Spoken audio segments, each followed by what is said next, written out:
վահաններ և նետեր։ Եվ ամենի վրա հավատի վահանն առեք, որով կարող լինեք չարի ամեն կրակոտ նետերը հանգցնել։ Եփեսացիների 6:16 խոսք։ Մեզ տրվել է վահան, որը պաշտպանում է բոլոր կրակոտ նետերից, որ թշնամին արձակում է մեր ուղղությամբ։ Պողոսն անվանում է դա հավատքի վահան։ Եբրայեցիների 11:1-ում ասում է. հավատքն էլ հուսացած բաների հաստատությունն է և չերևացող բաների ապացույցը։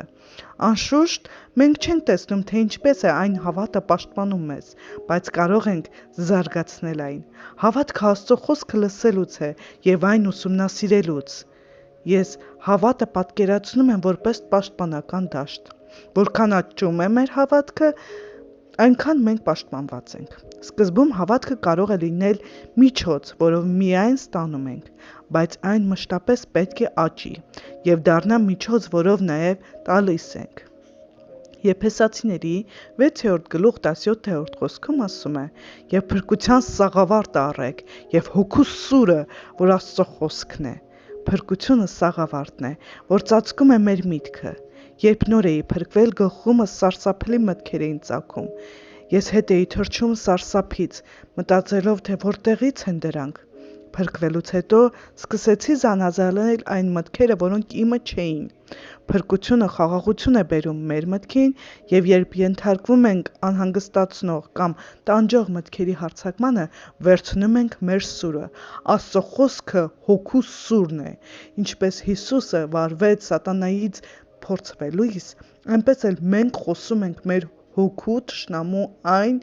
ինչ գրված է։ Երբ նա հարձակվում է մեր խաղաղության վրա, մենք պատասխանում ենք Եսայիա 26:3 խոսքում։ Աստծո խոսքում ասվում է. «Հաստատ միտքը պահում ես խաղաղ խաղաղությունով, որովհետև քեզ է հուսացած»։ Սիրելիներս, եկեք աղոթենք։ Երկնային Հայր,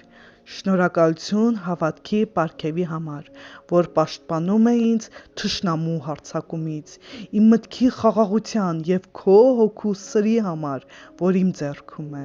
Ամեն։ Ես ուժեղ եմ, քանի որ աճում եմ հավատքի մեջ, կարդալով և խոսելով խոսքը և ապրելով նրանով։ Ուրեմն վերցնենք հավատքի վահանը, որպեսզի հանգցնենք ցանկացած կրակոտ նետեր, որ թշնամին ուղղում է մեր ուղղությամբ։ Հագեք սպառազինությունը, որպեսզի ամեն ժամանակ պաշտպանված լինեք և հոգու սուրը օգտագործեք, որ Աստծո խոսքն է։ Ամեն։